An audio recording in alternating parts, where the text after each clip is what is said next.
ఈ దేశంలో ఏ నాయకుడైనా ఏ నాయకురాలైనా ఒక పార్టీ పెట్టవచ్చు.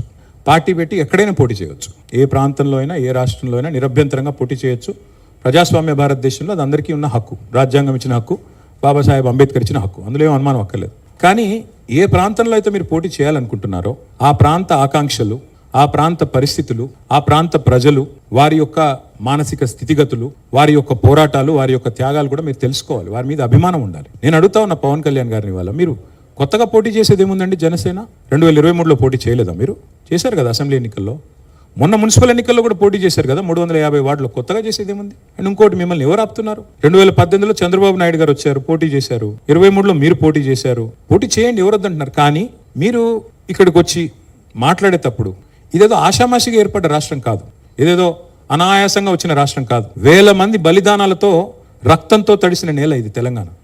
కాబట్టి ఇక్కడికి వచ్చినప్పుడు 1-2 సార్లు ఆలోచించుకుని మాట్లాడాలి. నేను ఒక మాట అన్నారు, ఆయన అడ్డుకుంటున్నారు. ఎవరు అడ్డుకుంటున్నారు మిమ్మల్ని? ఏదో ఊహాజనితమైన ఒక ప్రపంచం సృష్టించుకొని ఎవరు అడ్డుకున్నారు మిమ్మల్ని? 2018లో పోటీ చేస్తే అడ్డుకోలేదు, 23లో పోటీ చేస్తే అడ్డుకోలేదు, ప్రజలు అడ్డుకున్నారు. మేమేం చేస్తాం దానికి?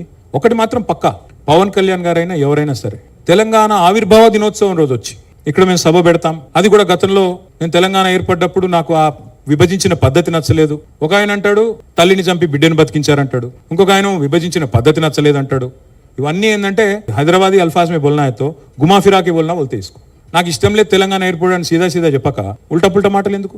ఇది బాగలేదు, అది బాగలేదు. మరి నువ్వు అది బాగలేక ఇది బాగలేక 11 రోజులు అన్నం తినకుండా ఉంటే మళ్ళీ తెలంగాణ ఆవిర్భావ దినోత్సవం రోజు మీటింగ్ పెట్టాల్సిన అవసరం ఏముంది? సరే, మీటింగ్ పెడదాం అనుకున్నావు, అడ్డుకున్నది ఎవరు? కాంగ్రెస్ ప్రభుత్వం. ఏమైనా అనాలనుకుంటే వాళ్ళని అనాలా? కాబట్టి పవన్ కళ్యాణ్ గారైనా ఎవరైనా ఈ దేశంలో ఎక్కడైనా పోటీ చేయొచ్చు, మాకు అభ్యంతరం లేదు. పోటీ చేశారు కూడా కదా మీరు. 2023 మేబీ ఆ బోత్ కరే, మీ అయ్యే జాగీరా. నేను ఒకటి మాత్రం పవన్ కళ్యాణ్ గారు గుర్తుపెట్టుకోవాలి, తెలంగాణ ఖచ్చితంగా తెలంగాణ భూమిపుత్రుల జాగీరు. తెలంగాణ భూమిపుత్రుల జాగీరే తెలంగాణ. ఇందులో ఎవరికి అనుమానం కూడా అక్కర్లేదు.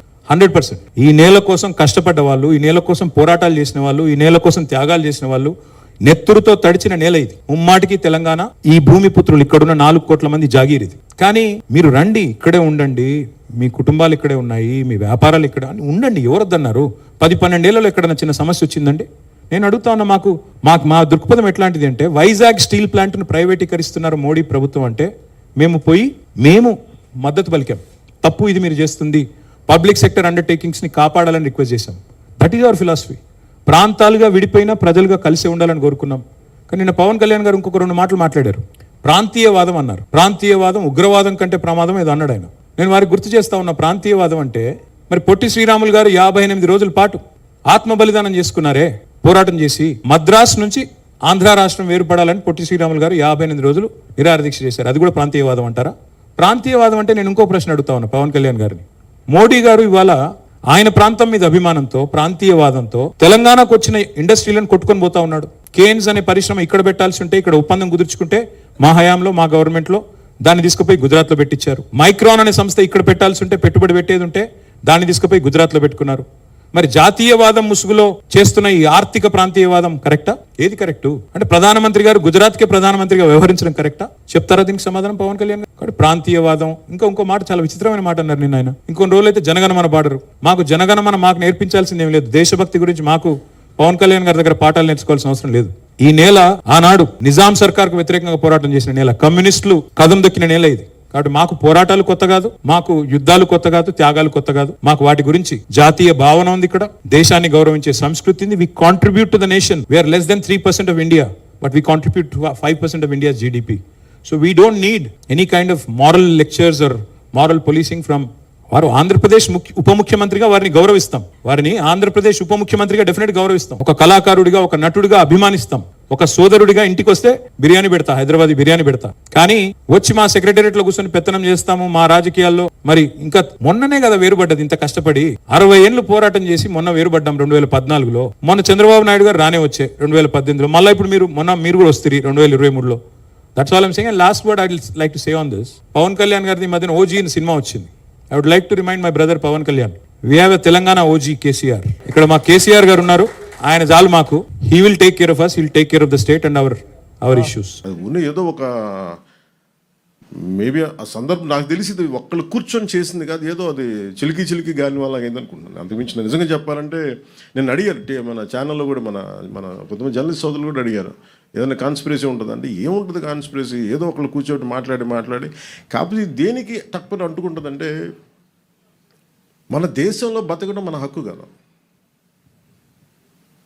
మన హక్కుని ఇప్పుడు నేను కూర్చోబెట్టి ఈరోజు ఆర్టికల్ 370 రద్దంటే నువ్వు కూర్చోబెట్టి కాశ్మీరీ పండితులు మీరు ఇక్కడి నుంచి వెళ్ళిపోండి అంటే అవన్నీ ఎటు తిరిగినాయి, ఎటు వచ్చినాయి. అలాంటి కొద్దిమంది మాట్లాడటం దేశానికి శ్రేయస్కరం కాదు. నాకేదో జరుగుద్దని కాదు, నాకేం జరుగుద్ది, నాకు దాని గురించి అసలు ఇబ్బంది లేదు. ద్వేషం విద్వేషాలకి ద్వేషాలకే ఒక ముగింపు పలకాలనే కదండి. విద్యార్థులు ఏం ద్వేషం ఉంటుంది, యువతలు ఏం ద్వేషం ఉంటుంది. ఇప్పుడు ఇందాక కలిసినప్పుడు వాళ్ళు కూర్చోబెట్టి ఇద్దరు భార్యాభర్తలు ఇద్దరు, ఒకళ్ళు నల్గొండ నుంచి, ఇంకొకళ్ళు ఇక్కడే మన గుంటూరు నుంచి. సంబంధ బాంధవ్యాలు ఉంటాయి, వ్యాపారాలు. నేను అది కూడా చెప్పాను. ఆంధ్రాకి వచ్చి ఎంతమంది 2014 నుంచి 24 దాకా, ఇప్పుడు నాకు తెలియదు కానీ నా కాంట్రాక్ట్స్ నేను చూడను కానీ 14 నుంచి 24 దాకా ఎంతమంది తెలంగాణ కాంట్రాక్టర్స్ ఇక్కడ కాంట్రాక్టులు తీసుకున్నారు. అలాగే తెలంగాణలో ఎంతమంది ఆంధ్ర కాంట్రాక్టర్స్ అక్కడ కాంట్రాక్టులు చేశారు. నేనేమంటున్నానంటే ఇవన్నీ మీరు జరుగుతున్నప్పుడు ప్రజల మధ్య ద్వేషం దేనికను అవి తీసుకురాకుండా అంత ఒక కైండ్ ఆఫ్ రిక్వెస్ట్ అది. సార్ నాకు నిజంగా తెలియదు సార్. ప్రాబ్లం నేను నిజంగా చెప్తాను కదా, నాకు మా వాళ్ళు పోరు పెట్టి తెలియను సార్. నేను మా వాళ్ళు 12 సంవత్సరాల నుంచి అడుగుతున్నారు. నాకు తెలుసు వెళ్తే ఏదో ఒకటి అంటారు, మళ్ళీ నాకు ఎందుకులే అని చెప్పి నాకు 12 సంవత్సరాలు వెయిట్ చేసిన తర్వాత పుష్కర కాలం తర్వాత అంత ద్వేషం ఉండదని అనుకున్నాను. మా వాళ్ళని అడిగితే ప్రేమగా వెళ్ళాను. దానికి నాకు నిజంగా సభకి అనుమతి ఇచ్చింటే చాలా ఈజీ చిన్నగా అయిపోయేదేమో నాకు అదే అనిపిస్తుంది.